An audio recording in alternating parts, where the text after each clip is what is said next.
அப்படியே இஸ்லாமிய ஆட்சி நாங்கள் ஏற்படுத்த போறோம், அப்படியே உலகளாவிய ஆட்சி, அப்படி இப்படி நாம பாட்டுக்கு நிறைய கதை அடைப்பான். அதை நம்பி விட்டில் பூச்சிகளாக நம்முடைய இளைஞர்கள் சில பேர் அந்த RSS சதி திட்டத்தில் போய் விழுந்து விடாதீர்கள் சகோதரர்களே. தமிழ் தேசியத்தை தூக்கி கொண்டு போராடக்கூடிய சீமான் திராவிட இயக்கம் இங்கே அழிக்கப்படுமையானால் அதோடு இவன் முடிஞ்சு போயிடும். தமிழ்நாடு என்கின்ற ஒரு நாடே இருக்கக்கூடாது, ஒரு மாநிலமே இருக்கக்கூடாது என்று திட்டமிட்டு செயல்படக்கூடிய இந்த RSS காரனை எதிர்த்துலையா நீங்க போராடி இருக்கணும் வரும். ஆனால் இந்த பார்ப்பனிய ஆதிக்கம் என்பது உள்ளர இருந்து கொண்டு மிகப்பெரிய சதித்திட்டங்களை தீட்டி இன்னைக்கு நிகழ்த்தி கொண்டிருக்கான். யாரு?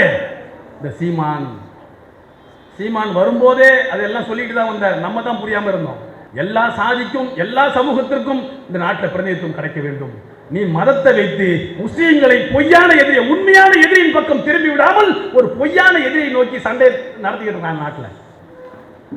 மத்திய அரசு கொண்டு வந்துள்ள புதிய கல்விக் கொள்கை நீட் மற்றும் UGC-யினுடைய உரிமைகளை, மாநில கல்வி உரிமைகளை நாம் பாதுகாப்ப உறுதியேற்போம். தொடர் போராட்ட களத்தை சமூக நீதி மாணவர் இயக்கத்தினுடைய தலைமையில் அணிவகுப்போம். இந்துக்களுக்கும் முஸ்லீம்களுக்கும் ஒரு உள்நாட்டு யுத்தம் நடந்தது என்ற ஒரு செய்தியை பதிவு செய்தார். இதெல்லாம் நீங்க வரலாற்றில் இந்த இடங்கள்லாம் நீங்க குறிச்சுக்கணும். இதெல்லாம் தெரிந்து கொண்டால்தான் இன்றைக்கு மோடி ஏன் இந்த நிலைக்கு வந்திருக்கிறார், அவர்கள் உருவாக்க இருக்கிற இந்து ராஷ்டிரம் எதை போன்ற ஆபத்துகள் நிறைந்தது என்பதை நம்மால் புரிந்து கொள்ள முடியும். உள்நாட்டு யுத்தம்னா என்ன, எதுக்காக நடந்துச்சு? பசுவின் பேரால் இன்றைக்கு இந்தியாவில் பல பகுதிகளில் அகலாக் போன்றவர்களை, ஜுனைது போன்ற மாணவர்களை அடித்துக் கொண்டார்களே, அன்றைக்கும் அடித்துக் கொண்டிருக்கான், அன்னைக்கும் அடித்துக் கொண்டிருக்கான், 1920களில் கொண்டிருக்கிறான். மசூதிகளுக்கு முன்னால் விளையாட்டு சீலைகளை எடுத்துக்கொண்டு போய் மிக மோசமான முழக்கங்களை இட்டு கலவரங்களை உண்டாக்குகிறார்களே, அந்த கலவரங்கள் அன்றைக்கும் நடந்திருக்கிறது. நபிகள் நாயகம் ஸல்லல்லாஹு அலைஹி வஸல்லம் அவர்கள் குறித்தும், அவருடைய மனைவிமார்கள் குறித்தும், திருக்குர்ஆனை குறித்தும் எப்படி கொச்சையாக இவர்கள் பேசுகிறார்களோ இதையெல்லாம் அன்னைக்கும் பேசியிருக்காங்க. 1920களில் 30களில் இதெல்லாம் இந்திய வரலாற்றில் பதிவு செய்யப்பட்டிருக்கிறது. இந்த கொடூரமான கலவரங்களை உருவாக்குவதற்காக திட்டமிட்டு இந்த வேலை செய்யறான். ஒரு பக்கம் வெள்ளையனை எதிர்த்து நாடே அணிதிரண்டு ஆங்கில பிரிட்டிஷ் ஏகாதிபத்தியத்தை வெளியேற்றுவதற்காக பல்வேறு கட்ட போராட்டங்களை, சாதியை மறந்து, மதத்தை மறந்து, மொழியை மறந்து, எல்லாம் எதிரி, நம்முடைய எதிரி வெள்ளையர்கள் தான் இந்த பிரிட்டிஷாரை வெளியேற்றணும்னு உயிரை கொடுத்து, பொருளாதாரத்தை வாரி கொடுத்து, தியாகம் செய்து நம்முடைய முன்னோர்கள் போராடிக்கிட்டு இருக்கும் போது இவன் என்ன திட்டம் போடுறான்? இந்த நாடு சுதந்திரம் கிடைச்சி வெள்ளைக்காரன் கொடுத்துட்டான்னு சொன்னா, அப்படி கொடுக்கும் போது இது ஒரு மதச்சார்பற்ற நாடாக, எல்லாருக்குமான நாடாக இருந்து விடக்கூடாது. இது முழுக்க முழுக்க பார்ப்பனிய மேலாதிக்கம் கொண்ட ஒரு வர்ணாசிரம கட்டமைப்பை கொண்ட ஒரு இந்து ராஷ்டிரமாக இருக்கணும். அப்ப இந்து ராஷ்டிரம் சொன்னா அதுல முஸ்லீம் இருக்கக்கூடாது. அப்ப முஸ்லீமை இன்றைக்கே நம்ம அடிக்க ஆரம்பிச்சோம்னா அவன் வெளியேறணும்ன்ற ஒரு முடிவுக்கு வருவான்னு சொல்லி 20 ஆண்டு காலம் இந்த மண்ணிலே அவர்கள் நடத்தியதனுடைய விளைவுதான் கடைசியில முஸ்லீம் லீக் அந்த நிலையை எடுக்க வேண்டிய ஒரு நிலைமைக்கு அவர்கள் தள்ளப்பட்டார்கள். அது மிகப்பெரிய தவறு என்பதை நாம் இன்றைக்கு சுட்டிக்காட்டுகிறோம். மௌலானா அபுல் கலாம் ஆசாத் அதைத்தான் சொல்கின்றார். ஒரு மிகப்பெரிய தவறை செய்தார்கள் முஸ்லீம் லீக்கில் இருந்த நாட்டில். அவன் வெட்டிய கூடிய அவன் போட்ட சதித்திட்டம் அதுல நம்ம போய் விழுந்தோம். இன்றைக்கு மேலும் சிறுபான்மையினராக மாற்றப்படக்கூடிய ஒரு நிலைமைக்கு வரும்னு அன்றைக்கு இருந்த தலைவர்கள் யோசிக்காம போனதுடைய விளைவு இன்றைக்கு இந்தியாவில் இருக்கக்கூடிய இஸ்லாமியர்கள் அதை அனுபவித்துக் கொண்டிருக்கும். அவன் தான் அந்த பிரிவினைக்கான வித்திட்டவன். அவன் வித்திட்டு அதை முடிச்சு பாகிஸ்தான் ஒரு நாடு உருவாயிடுச்சு. அவன் எதிர்பார்த்த இந்தியா இங்க உருவாகும். முஸ்லீம்கள் அனைவரும் இந்த நாட்டை விட்டு வெளியேறணும்னு அவசியம் இல்லை, விருப்பப்படுறவங்க போங்க, மற்றவங்க இங்க இருங்கன்னு சொன்னாங்க. நம்முடைய மூதாதையர்கள் எங்களுடைய தாய்நாடு இந்தியா தான் என்பதை உரைக்க சொல்லி இந்த மண்ணின் மைந்தர்களாக நாம் இந்த மண்ணில் நின்றோம். இது அவர்களால் சீர்நிலைக்க முடியல. இதுக்கு காரணம் காந்தி தானே. கலவரம் நடத்தி, இனப்படுகொலை நடத்தி, கொல்லணுன்றதுக்காக வேண்டி முயற்சி செய்து கொல்ல போனான். அந்த கொலைகளை தடுத்து நிறுத்தி, உண்ணாவிரதம் இருந்து தடுத்து நிறுத்தது காந்தி தானே. அப்ப இதையெல்லாம் செய்து நம்முடைய திட்டங்களுக்கு மிகப்பெரிய தடையாக இவர் இருக்கிறாரே என்று காந்தியை கொன்னுட்டு மறுபடியும் இனப்படுகொலை செய்யறதுக்காக திட்டமிட்டான். அவன் தான் சங்கிங்க. அதுதான் நம்ம யோசிக்கணும். காந்தியை கொன்னுட்டு, காந்தியை கொன்றது நாதுராம் கோட்சே அல்ல, ஒரு முஸ்லீம் கொன்றான் என்று கூச்சலிட்டு அதன் மூலம் நாட்டில் பல்வேறு இடங்களில் முஸ்லீம்களுக்கு எதிரான கலவரங்கள் தொடங்கியது. அதன் பிறகு மவுண்ட் பேட்டன் போன்றவர்கள், இங்கே தந்தை பெரியார் போன்றவர்கள் இதை முஸ்லீம் செய்யல, இவன் தான் செய்தான் என்பதை வெளிப்படுத்தி கலவரங்கள் நிறுத்தப்பட்டது. ஆக இவனுடைய திட்டம் என்பது இவன் எதிர்பார்க்கிற தேசம் உருவாகிற வரைக்கும் இந்த படுகொலைகள் நடந்து கொண்டே இருக்கிறது. இதை நாம் புரிஞ்சுக்கணும். தொடர்ந்து நடந்து கொண்டே இருக்கிறது. பல முற்போக்காளர்கள் இந்த மண்ணிலே கோவிந்த் பன்சாரே முதற்கொண்டு கல்புர்கியிலிருந்து எழுதினார்கள் என்பதற்காக இந்த நாட்டிலே படுகொலை செய்யப்பட்டிருக்கிறார். முஸ்லிம்களை இன்னும் ஒடுக்க வேண்டும் என்பதற்காக வேண்டி இன்றைக்கு பசுவின் பெயரால் படுகொலை, இன்றைக்கு புல்டோசர் பாபா என்ற பெயரில் 1.5 லட்சம் வீடுகள் உத்தரப்பிரதேசத்திலும் மத்திய பிரதேசத்திலும் பிஜேபி ஆளக்கூடிய மாநிலங்களில் இடிச்சு தகர்க்கப்பட்டு 8 லட்சத்துக்கு மேற்பட்டவர்கள் இன்றைக்கு வீடு இல்லாமல் நடுத்தரவில் நிற்கக்கூடிய ஒரு நிலைமை கொண்டு வந்திருக்கிறது. உச்ச நீதிமன்றம் கூட அதை கண்டித்ததை தவிர அவர்களுக்கான நிவாரணம் கொடுப்பதற்கு எந்த விதமான உத்தரவையும் உச்ச நீதிமன்றம் போடவில்லை இந்த நாட்டில் என்பதை நாம் புரிந்து கொள்ள வேண்டும். அநியாயமாக 8 லட்சம் பேர் இன்றைக்கு வீடற்றவர்களாக மாற்றப்பட்டிருக்கிறார். ஆக அடுத்த கட்டத்தை நோக்கி போய்கிட்டே இருக்கான். இங்க மதிவதனி சொன்னாங்கல்ல, ஒரு பாபர் மசீதை திட்டமிட்டு இத்தனை ஆண்டுகளுக்கு பிறகு இடிக்கிறான். ஆனால் இப்ப ரொம்ப இலகுவாக பள்ளிவாசலை இடிப்பதற்காக வேண்டி வக்ஃப் வாரிய திருத்த சட்டம் உத்தரகாண்ட் ஆரம்பிச்சுதான். வக்ஃப் வாரிய திருத்த சட்டத்தை உருவாக்குவதற்கு முன்பாகவே வக்ஃப் சொத்துக்களை புறம்போக்கு நிலங்களாக அரசு நிலங்களாக மாற்றிவிட்டு அந்த பள்ளிவாசலை மதரசாவை போய் இடிக்கிறான். ஏன் பள்ளிவாசல் மதரசாவை இடிக்கிறன்னு சொல்லி கேட்டா அது அரசு நிலத்தில் இருக்கிறது என்று சொல்கிறான். ஆக்கிரமிக்கப்பட்டு கட்டப்பட்ட கட்டிடம், எனவே நாங்கள் இடிக்கிறோம். கலவரம் மூழ்கிறது. 5 பேர் அந்த கலவரத்திலே படுகொலை செய்யப்படுகிறார்கள். பள்ளிவாசலும் மதரசாவும் இடிச்சு தரமட்டமாக்கப்படும். அப்ப தமிழ்நாடு முழுக்க, இந்தியா முழுக்க எங்கெல்லாம் அரசு நிலங்களாக மாற்றப்பட்டு கிடக்கிறதோ அதையெல்லாம் இடிச்சு நிறுவுவதற்கு, ஆட்சியை பயன்படுத்துவதற்கு இந்த வக்ஃப் திருத்த சட்டம் அவர்களுக்கு பயன்படும். தமிழ்நாட்டிலே ஒரு அதிர்ச்சிகரமான செய்தி சொல்றேன். வக்ஃப் வாரியத்தினுடைய உறுப்பினராக இருக்கிற காரணத்தால் தமிழ்நாட்டிலேயே 30% சொத்துக்கள் வக்ஃப் சொத்துக்கள் அரசு நிலங்களாக மாற்றப்பட்டிருக்கிறது. அதை மீண்டும் வக்ஃப் வாரியத்துக்குள்ள கொண்டு வரணும்ன்றதுக்காக வேண்டி பல்வேறு முயற்சிகள் நாம் செய்து கொண்டிருக்கிறோம். ஆனாலும் அரசு அதிகாரிக்குள்ள நுழைஞ்சிருக்கக்கூடிய சங்கி கூட்டம் அதை நடைமுறைப்படுத்த விடாமல் இன்றைக்கு தடுத்துக் கொண்டிருக்கக்கூடிய ஒரு நிலைமையை பார்த்துக் கொண்டிருக்கிறோம். ஆனாலும் அதன் பிறகு பல்வேறு பின்னடைவுகள் வந்து இன்றைக்கு மீண்டும் பிஜேபி ஆட்சி கட்டல்ல 10 ஆண்டுகளுக்கு மேலாக உட்கார்ந்து கொண்டு செய்யக்கூடிய அநீதிகளை நாம் கண்கூடாக பார்த்து கொண்டிருக்கிறோம் என்று சொன்னால் இது அனைத்தும் அவர்களுடைய 100 ஆண்டு கால திட்டத்தினுடைய தொடர்ச்சி என்பதை நாம் புரிந்து கொள்ளணும். எதற்காக இந்த வரலாறுகளை உங்களுக்கு சொல்லுகின்றோம்? வரலாறுகள் ஒரு சில நேரங்களில் உங்களுக்கு போர் அடிக்கலாம். இதெல்லாம் எங்கெல்லாம் கேட்டுக்கிட்டு இருக்கு? பழைய வரலாறு இல்ல, பழைய வரலாறுகளுடைய தொடர்ச்சி தான் நாமே தவிர திடீரென்று இங்கே எங்கேயாவது உருவாகல. மோடி என்பவர் இந்த 100 ஆண்டு கால RSS தொடர்ச்சி தான் என்பதை நாம் புரிந்து கொள்ளணும். 1948 காந்தியை கொள்றான். 1949 டிசம்பர் மாதம் 22ஆம் தேதி பாபர் மசீதுக்கு உள்ளார கொண்டு போய் ராமர் சிலையும் சீதை சிலையும் வைக்கிறான். 49 வைக்கப்பட்ட சிலை போன வருஷம் 2024 ஜனவரி மாதம் 22ஆம் தேதி ராமர் கோவில் அந்த இடத்தில் திறக்கப்பட்டது. இது வரலாறு தெரிஞ்சுக்கலாம். எப்படி புரிஞ்சுக்க முடியும் நம்மளால? 1949 எங்க?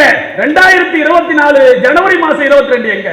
டிசம்பர் மாதம் 22ஆம் தேதி உள்ள கொண்டு போய் சிலையை வைத்து இந்த ஜனவரி மாதம் 22ஆம் தேதி நீதிமன்றம் என்ற பெயரால், தீர்ப்பு என்ற பெயரால் ஒரு அநீதியான தீர்ப்பை பெற்று இன்றைக்கு ராமர் கோவில் கட்டி முடிக்கப்பட்டுச்சு. அப்போ இந்த வரலாற்றுடைய தொடர்ச்சி என்பது நமக்கு புரியவில்லை என்று சொன்னால் எதிர்காலத்தில் நாம் என்ன செய்கிறோம் என்பதை பற்றிய ஒரு புரிதல் உங்களுக்கு இல்லாமல் போயிடும். எங்களுடைய கடமை இது. இந்த வரலாற்றை உங்களிடத்தில் கடத்திவிட்டு எங்களுடைய வாழ்நாளை நாங்கள் முடிக்கணும். எங்களுக்கு தெரிந்த செய்திகளை உங்களிடத்தில் ஒப்படைச்சிட்டோம். நீங்க அடுத்த கட்டத்துக்கு நீங்க ஓடணும். இது நம்மால், எங்களால் உருவாக்கப்பட்ட, நாங்கள் எதிர்கொண்ட போராட்டம் அல்ல. எங்களுடைய மூதாதையர்கள் எதிர்கொண்டது. இது எங்களோடு முடிய போவதல்ல. உங்களான மாணவர்களான உங்களிடத்தில் ஒப்படைக்கக்கூடிய போராட்டம். நீங்கள் கடந்து இந்த வரலாற்றை நேர் செய்ய வேண்டிய ஒரு நிலை இருக்கிறது என்பதை நீங்கள் புரிந்து கொள்ளணும். 100 வருஷமாக தொடர்ந்து அவர்கள் இந்த அநீதியை இந்த மண்ணில் நிகழ்த்தி கொண்டே இருக்கிறார்கள். ஆட்சி மாற்றம் வரும், ஆனால் இந்த பார்ப்பனிய ஆதிக்கம் என்பது உள்ளார இருந்து கொண்டு மிகப்பெரிய சதித்திட்டங்களை தீட்டி இன்னைக்கு நிகழ்த்தி கொண்டிருக்கான். இன்னைக்கு சீமான் என்கின்ற ஒரு நபர் பெரியாரை ஏன் இவ்வளவு கொச்சையாக பேசுகிறார்? பெரியார் ஏன் இந்த மண்ணிலிருந்து அகற்றப்பட வேண்டும்? திராவிட இயக்க சித்தாந்தம் எதற்காக அழிக்கப்பட வேண்டும் என்று முன்வைக்கிறார் என்பதை நம்முடைய மாணவர் சமூகம் புரிந்து கொள்ளணும். பெரியார் அவர்களுக்கு மிகப்பெரிய தடைக்கல். 2 விஷயம் தான். ரெண்டு விஷயம் தான் அவனுக்கு மிகப்பெரிய எதிரி. ஒன்று சமூக நீதி கோட்பாடு, பெரியார் முன்வைக்கக்கூடிய நீதி கட்சி தொடங்கி இன்றைக்கு திராவிட இயக்கங்கள் முன்வைத்துக் கொண்டிருக்கக்கூடிய சமூக நீதி கோட்பாடு இந்த கோட்சே கும்பலுக்கு மிகப்பெரிய எதிரி. இரண்டாவது ஒரு மிகப்பெரிய எதிரி யார் என்று சொன்னால் சமத்துவத்தை சொல்லக்கூடிய இஸ்லாம் அவர்களுக்கு ஒரு மிகப்பெரிய எதிரி. இஸ்லாத்துக்கும் அவனுக்கு என்ன பிரச்சனை? இஸ்லாமியர்களுக்கு அவனுக்கு பிரச்சனை இல்லை. வேலூர் இப்ராஹிம் கூட இஸ்லாமியன் தான் சொல்லிட்டு இருக்கான். அப்படிப்பட்ட ஒரு முஸ்லீமை அவன் எதிர்க்கல. அப்படிப்பட்ட முஸ்லீம்களை அவனே உருவாக்குறான். இந்து ஜாக்ரன் மஞ்சி மாதிரி முஸ்லீம் ஜாக்ரன் மஞ்சி அவங்ககிட்ட இருக்கு. முஸ்லீம்களை அவர்களும் இயக்கமாக வைத்து நடத்துறான். இஸ்லாம் என்கின்ற சமத்துவ கோட்பாடு தான் அவனுக்கு மிகப்பெரிய அச்சுறுத்தல், எதிரி. அவன் சொல்லக்கூடிய வர்ணாசிரம கோட்பாடு, நெற்றியில தலையில பிறந்தவன் பிராமணன், தோளிலே பிறந்தவன் சத்திரியன், தொடையிலே பிறந்தவன் வைசியன், காலிலே பிறந்தவன் சூத்திரன், ஐந்தாவதாக பஞ்சமன், பார்க்கக்கூடாதவன், தொடக்கூடாதவன், தீண்டத்தகாதவன். அப்ப இந்த கோட்பாடு இஸ்லாம் என்கின்ற சகோதரத்துவ கோட்பாடோடு சமத்துவ கோட்பாடோடு மோதும் போது இந்த கோட்பாடு தகர்ந்து சமத்துவ கோட்பாடு இஸ்லாம் மேலோங்கி நிற்கிறது. இன்னைக்கு நாம் எல்லாம் இஸ்லாமியர்களாக இருக்கிறோம் சொன்னா சவுதி அரேபியாவுடைய இறக்குமதிகள் அல்ல. நாம் இங்கே இருந்தோம். கண்ணியத்துக்குரிய காயிதே மில்லத் அவர்கள் சொன்னதை போன்று காயிதே மில்லத் அவர்கள் சொன்னார், நாங்கள் அல்லாஹ் என்று சொல்வதற்கு முன்னால் அம்மா என்று சொன்னோம். அப்ப பூர்வீக தமிழர்கள் நாம், பூர்வகுடி மக்கள். இஸ்லாம் எங்களுக்கு வந்து சேர்ந்தது, சமத்துவ மார்க்கத்தை நாங்கள் ஏற்றுக்கொண்டோம் என்ற செய்தியை காயிதே மில்லத் அவர்கள் சொல்கிறாரே, அந்த அடிப்படையில் இஸ்லாம் என்பது அவர்களுக்கு ஒரு மிகப்பெரிய அச்சுறுத்தலாக நிற்கிறது. சமூக நீதி கோட்பாடு அவர்களுக்கு அச்சுறுத்தலாக இருக்கிறது. அதனால்தான் இது ரெண்டு மீது இவ்வளவு பெரிய போர் தொடுக்கிறான். சீமான் போன்றவர்களை இன்றைக்கு அவர்கள் தூண்டி விடுவதற்கான காரணம் என்ன? ஆர்எஸ்எஸ் பத்தி நீங்க புரிஞ்சுக்கணும்னு சொன்னா, எச் ராஜா ஆர்எஸ்எஸ், சுப்பிரமணிய சாமி ஆர்எஸ்எஸ், தமிழிசை சவுந்தரராஜன் பிஜேபி, இப்படி மட்டும் புரிஞ்சுக்க கூடாது. வேலூர் இப்ராஹிம் இருக்காங்க, அவன் ஒரு ஆர்எஸ்எஸ், சீமான் ஒரு ஆர்எஸ்எஸ், அவனும் பிஜேபி கொள்கையை உள்வாங்கியவர் தான் என்பதை நாம் புரிந்து கொண்டோம் சொன்னதான் ஆர்எஸ்எஸ் பன்முகங்களை நம்மால் புரிந்து, பல முகங்களில் இயங்கக்கூடியவர். அதுக்கு உதாரணம் சொல்லணும்னா, மன்மோகன் சிங் ஆட்சி இருக்கும் போது அந்த காலகட்டத்தில் ஒருத்தர் வந்த ஊழலை ஒழிக்க போறேன்னு, எவ்வளவு ஊழல், எவ்வளவு லஞ்சம். பிரதமர் பேராலேயே பிஎம் கேர் என்ற பெயர்ல கொரோனாவை காரணம் காட்டி 4000 கோடிக்கு மேல அடிச்சான். அதை பத்தி எந்த கேள்வி கேட்க ஆள் இல்ல. இதெல்லாம் பற்றி ஏன் அண்ணா சாரை கேட்க வரல? அண்ணா சாரு இன்னொரு ஆர்எஸ்எஸ் முகம். அவருடைய நோக்கம் மன்மோகன் சிங் ஆட்சியை, காங்கிரஸ் ஆட்சியை அகற்றிவிட்டு அந்த இடத்துல ஆர்எஸ்எஸ் பிஜேபி ஆட்சியை கொண்டு வந்து உட்கார வைக்கணும். அதற்காக அன்றைக்கு ஒரு மிகப்பெரிய பிரளயம். அது யாரை கையில் எடுத்துக்கிட்டு? காந்தியை கையில் எடுத்துக்கொண்டு. அண்ணா சாரை யார் வழியில போராடினாரு? காந்திய வழியில் போராடினார். கோட்சே வழியில போராடல, ஆயுதம் தாங்கி போராடல, காந்திய வழியில் போராடிய அண்ணா ஹசாரே அதோடு முடிந்து போனார் என்று சொன்னால், இன்றைக்கு தமிழ் தேசியத்தை தூக்கி கொண்டு போராடக்கூடிய சீமான், திராவிட இயக்கம் இங்கே அழிக்கப்படுமையானால் அதோடு இவன் முடிஞ்சு போயிடும். உண்மையிலேயே உனக்கு தமிழர்கள் மீது அக்கறை இருக்குமேனால் அந்த சீமானுக்கு நம்ம சொல்லக்கூடியது, நீ முதல்ல யாரை எதிர்க்கணும்? தமிழ்நாடு என்கின்ற ஒரு நாடே இருக்கக்கூடாது, ஒரு மாநிலமே இருக்கக்கூடாது என்று திட்டமிட்டு செயல்படக்கூடிய இந்த ஆர்எஸ்எஸ் காரனை எதிர்க்கலையா நீங்க போராடி இருக்கணும். அவன் என்ன சொல்றான்? ஒரு மாநில உரிமை என்பது இருக்கக்கூடாது. இப்ப என்ன செய்யலாம்? யூசிசி சொல்லக்கூடிய துணைவேந்தர்கள் நியமனத்தில் மாநில முதலமைச்சர்களுடைய அதிகாரத்தை பறிச்சு ஆளுநருக்கு கொடுக்கலாம். நீட் போன்ற தேசிய தேர்வுகள் மருத்துவத்துக்கு மட்டுமல்ல, நீங்க அடுத்து இளங்கலை பட்டம் என்று சொல்லக்கூடிய பிஏ பிஎஸ்சி போன்ற சாதாரண கல்லூரிக்கு நுழையினா கூட ஒரு நேஷனல் தேர்வு எழுதணும், தேசிய தேர்வு போன்ற நுழைவுத் தேர்வு எழுதணும். அப்படி ஒன்றை கொண்டு வரான். 8ஆம் வகுப்பு வரைக்கும் கூட ஆல் பாஸ் காலி பண்ணி விட்டுட்டு 3ஆம் வகுப்புலேயே தேர்வு, பொது தேர்வு. பிள்ளைங்களை பாதியிலே இடைநிற்றல் இல்லாத மாநிலமாக தமிழ்நாடு இருக்கிறது. அதிகமாக கல்லூரியில் படிக்கக்கூடிய எண்ணிக்கை அதிகமாக தமிழ்நாடு இருக்கிறது. இதை நிர்மூலமாக்குவதற்காக திட்டம் போடுறானே, அதை எதிர்த்து போராடணும்ல. விஸ்வகர்மா திட்டத்தை கொண்டு வந்து குலத்தொழிலை திணிக்கிறானே, அதை எதிர்த்து போராடணும்ல. மாநில உரிமைகளை இல்ல, மாநிலமே இல்லாமல் ஆக்குவதற்காக திட்டமிடுறான. ஒரே நாடு ஒரே தேர்தல், எதை நோக்கி போகும் இது? ஒரே நாடு ஒரே தேர்தலை கொண்டு வந்து அதன் மூலம் எல்லா தேர்தலையும் ஒழிச்சிட்டு ஒரே நாடு ஒரே அதிபர், முடிஞ்சு போச்சு. சர்வாதிகார நாடை கொண்டு வரதுக்கான திட்டம் இல்லையா? அப்ப மாநிலமே இருக்காது, தமிழ்நாடு இருக்காது, கேரளா இருக்காது, ஆந்திரா இருக்காது, கர்நாடகா இருக்காது, உத்தரப்பிரதேசம், மத்திய பிரதேசம் எதுவும் இருக்காது, ஒரே தேசம். இப்படி ஒரு மிகப்பெரிய அநியாயம் நடந்துகிட்டு இருக்கும்போது இவர் தமிழ் தேசத்தை மீட்கிறதுக்காக வேண்டி போராடுறோம் சொல்லிட்டு திராவிடத்தை ஏன் அழிக்க வேண்டும் என்று சொல்றார் என்று சொன்னால், திராவிடம் சமூக நீதி கோட்பாட்டை முன்வைக்கிறது. ஒன்றை சொல்லி நான் நேரம் கருதி நிறைவு செய்ய இருக்கின்ற முக்கியமான செய்தி, ஆர்எஸ்எஸ் காரன் அடிக்கிறான், கொல்றான், குண்டுகளை வைக்கிறான், பழியை முஸ்லீம்கள் போடுறான், இதெல்லாம் நடக்குது. இதுக்கு மட்டும் எதிர்வினையாற்றிவிட்டு ஒரு கோட்பாட்டை முன்னிறுத்தாமல் போனால் அதனால தான் நாம் தோல்வி அடைஞ்சிட்டு இருக்கோம். இன்னைக்கு என்ன செய்யறான், ஒரு சில முஸ்லீம் இளைஞர்கள் கொஞ்சம் வேகமா பேசுறானா, கொஞ்சம் வேகமா எழுதுறானா, உடனே அந்த எழுத்துக்களை ஆர்வமூட்டக்கூடிய ஒரு வேலையை இதே ஆர்எஸ்எஸ் செய்து கொண்டிருக்கிறது என்பதை நம்முடைய இளைஞர்கள் புரிந்து கொள்ள வேண்டும். அவன் ஏதோ குர்ஆன்ல இருந்து ஆதாரம் காட்டுறான், ஹதீஸ்ல இருந்து ஆதாரம் காட்டுறான் அப்படின்னு அவன் வருஷத்துக்கு ஒரு விளக்கம் கொடுக்கும் போது அதை நம்முடைய மாணவர்கள் சில பேர் ஏத்துக்கிறான், ஏத்துக்கிட்டு பேஸ்புக்ல எழுதுறான், சமூக வலைதளங்கள்ல பேசுறான். இன்னைக்கு என்ஐஏ அவனுக்கு வீடுகளில் ரெய்டு போகுது. இந்த என்ஐஏ ரெய்டை அதிகரிப்பதற்காக வேண்டி அவனே உருவாக்கக்கூடிய திட்டமிடுதல் இது, ஆர்எஸ்எஸ் உருவாக்கக்கூடிய திட்டமிடுதல். வந்து பேசுறவன் குர்ஆனை பேசுகிறார் என்று நீங்கள் ஏமாந்து விடக்கூடாது. குர்ஆனுக்கு தப்பான விளக்கங்களை கொடுத்து அவனே நம்மை சிக்கலில் மாட்ட விடக்கூடிய வேலைகளை செய்து கொண்டிருக்கிறார்கள் என்று நாம் புரிந்து கொள்ளணும். அப்படியே இஸ்லாமிய ஆட்சி நாங்கள் ஏற்படுத்த போறோம், அப்படியே உலகளாவிய ஆட்சி, அப்படி இப்படி நாம பாட்டுக்கு நிறைய கதை அடப்பான். அதை நம்பி விட்டில் பூச்சிகளாக நம்முடைய இளைஞர்கள் சில பேர் அந்த ஆர்எஸ்எஸ் சதி திட்டத்தில் போய் விழுந்து விடாதீர்கள் சகோதரர்களே. ஒரு கோட்பாட்டை நாம் முன்னிறுத்தி போராட வேண்டிய ஒரு காலகட்டத்தில் இருந்து கொண்டிருக்கிறோம். அந்த கோட்பாடு எந்த கோட்பாடு என்று சொன்னால், அவன் வர்ணாசிரம கோட்பாட்டை முன்னிறுத்தி சனாதனம் தான் இந்தியாவுடைய சட்டம் என்கின்ற ஒரு நிலை கொண்டு வர போறான். மனுஸ்மிருதி மனு தர்மம் தான் இந்த நாட்டுடைய சட்டம் என்று கொண்டு வருகிறான்.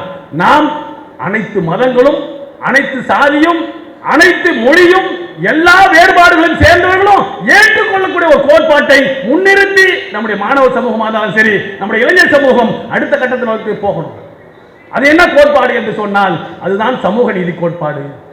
இந்த கோட்பாடு எப்படி வெற்றி அடைந்திருக்கிறது தமிழ்நாட்டில் பார்க்கிறோம். இன்றைக்கு ஒப்பீட்டு அளவில் இன்றைக்கு இது போன்ற கருத்தரங்கத்தை நீங்க போய் உத்தரப்பிரதேசத்தில் நடத்த முடியாது. நடத்த முடியுமா? டெல்லியில் நடத்த முடியாது, மத்திய பிரதேசம் நடத்த முடியாது, குஜராத்துக்குள்ள நுழையவே முடியாது. காந்தியின் குஜராத், கோட்சேவின் குஜராத்தாக மாறி பல வருஷம் ஆகிப்போச்சு. அப்ப அங்கெல்லாம் நடத்த முடியாது. தமிழ்நாட்டில் நடத்துகிறோம் என்று சொன்னால் இங்க சமூக நீதி கோட்பாடு தலை தூங்கி இருக்கிறது. அதைத்தான் திராவிட இயக்கங்கள் சொல்லுகிறது, அதைத்தான் நீதி கட்சி சொன்னது. இன்றைக்கு ஏன் ராகுல் காந்தியும் அதைத்தான் சொல்லிக் கொண்டிருக்கிறார். ஏன் பெரியார் மீது அவர்களுக்கு இவ்வளவு கோபம் என்று சொன்னால், பெரியார் என்பவர் தமிழ்நாட்டு தலைவராக இருந்து இன்றைக்கு அவர் சொன்னார், இந்த இந்தியாவை புரிந்து கொள்ளணும், பல்வேறு பிரச்சனைகள் இருக்கிறது, இந்த இந்தியாவை புரிந்து கொள்ள வேண்டும் என்று நான் ஆசைப்படும் போதெல்லாம் நான் தமிழ்நாட்டை பார்க்கிறேன். தமிழ்நாடு எனக்கு இந்தியாவை உணர்த்தக்கூடிய ஒரு கால கண்ணாடியாக தமிழ்நாடு இருக்கிறது. சமூக நீதியை மலர வைத்த ஒரு மண் தமிழ்நாடு. பெரியார் போன்ற தலைவர்களை உலகத்துக்கு தந்த தமிழ்நாடுன்னு ராகுல் காந்தி பேசுறார். அது கூட இருக்கிறத பரவாயில்ல. இன்றைக்கு தமிழ்நாடு என்று சமூக நீதியை பேசியதோ, எல்லா அதிகார பொறுப்புகளிலும் 3% கூடிய பிராமணர்கள் மட்டுமே உட்கார்ந்து இருக்கிறார்களே, உயர் ஜாதியினருக்கு மட்டுமே அந்த இடம் என்று சொன்னால் 97% மக்கள் எங்கே அவருடைய பிரதிநிதித்துவம் என்றே என்ற கேள்வி 100 வருஷத்துக்கு முன்னால் தமிழ்நாட்டில் எழுந்துச்சு இல்ல, அந்த கேள்வியை இன்றைக்கு ராகுல் காந்தி எழுப்புகிறார். 90 பேர் பிரதமருக்கு கீழே இருக்கக்கூடிய செயலாளர்கள், அதுல 3 பேர் மட்டுமே உயர் பிற்படுத்தப்பட்ட சமூகத்தை சேர்ந்தவர்கள், மற்ற அனைவரும் உயர் சாதியை சேர்ந்தவர்கள் சொன்னா எப்படி இந்த நாட்டினுடைய வளங்கள் எல்லா மக்களுக்கும் போய் சென்று அடையும் என்ற கேள்வியை முன்வைக்கிறார். ஊடகங்களை நோக்கி கேள்வி எழுப்புகிறார். உங்களில் எத்தனை பேர் சிறுபான்மையினர், பிற்படுத்தப்பட்டவர், தாழ்த்தப்பட்டவர்கள், பழங்குடி சமுதாயத்தை சேர்ந்தவர்கள் என்ற கேள்வியை முன்வைக்கிறார். ஒருத்தரும் இல்லை. அப்ப எப்படி உண்மையான செய்திகள் சாதாரண மக்களுக்கு கிடைக்கும் என்ற செய்தியை முன்வைக்கின்றார் ராகுல் காந்தி. சாதிவாரி கணக்கெடுப்பை முன்னெடுக்க வேண்டும். சாதிவாரி கணக்கெடுப்பின் மூலமாக ஒரு எக்ஸ்ரே ரிப்போர்ட் வரும். இந்த நாட்டில் 78 ஆண்டுகால சுதந்திர இந்தியாவில் தாழ்த்தப்பட்ட மக்கள் எப்படி இருக்கலாம், பிற்படுத்தப்பட்ட மக்களுடைய நிலைமை என்ன, சிறுபான்மை மக்களுடைய நிலைமை என்ன, பழங்குடி மக்களுடைய நிலைமை என்ன என்பதை பற்றி எல்லாம் ஒரு புள்ளி வர வேண்டும் சொன்னா சாதிவாரி கணக்கெடுப்பு நடத்த வேண்டும் என்ற செய்தியை தொடர்ந்து ராகுல் காந்தி முன்னெடுப்புகிறார் என்று சொன்னால் இது ஒரு கோட்பாட்டு யுத்தம் இன்றைக்கு தொடங்கி இருக்கிறது. எல்லா சாதிக்கும் எல்லா சமூகத்திற்கும் இந்த நாட்டில் பிரதிநிதித்துவம் கிடைக்க வேண்டும். நீ மதத்தை வைத்து முஸ்லீம்களை பொய்யான எதிரி, உண்மையான எதிரியின் பக்கம் திரும்பி விடாமல் ஒரு பொய்யான எதிரியை நோக்கி சண்டை நடத்திக்கிட்டு இருக்காங்க நாட்டில். நாம் பொய்யான எதிரிகள் முஸ்லீம்கள் என்பவர்கள் இந்த நாட்டில் பொய்யான எதிரிகள். முஸ்லீம்களா எதிரி நாட்டுக்கு? முஸ்லீமா எதிரி? ஒரு பொய்யான எதிரியை கட்டமைத்து முஸ்லீம்களால் ஆபத்து, முஸ்லீம்களால் பேராபத்து, அப்படியே முஸ்லீம் நாடாக மாறிடும், முஸ்லீம்கள் பெருகி கொண்டிருக்கிறார்கள், முஸ்லீம்கள் நல்ல முறையில் வாழ்ந்து கொண்டிருக்கிறார்கள், இந்துக்களுக்கு அது கிடைக்க இது கிடைக்க, கலவரத்தை உண்டாக்கக்கூடிய பேச்சுக்கள் மூலமாக கலவரங்களை உண்டாக்கி குண்டுகளை வைத்து படுகொலைகளை நடத்தி கொண்டிருக்கிறான். உண்மையான எதிரி என்பது ஆதிக்கம் செலுத்தக்கூடிய பிராமணியம், சமூக நீதி எதிரான சக்திகள்.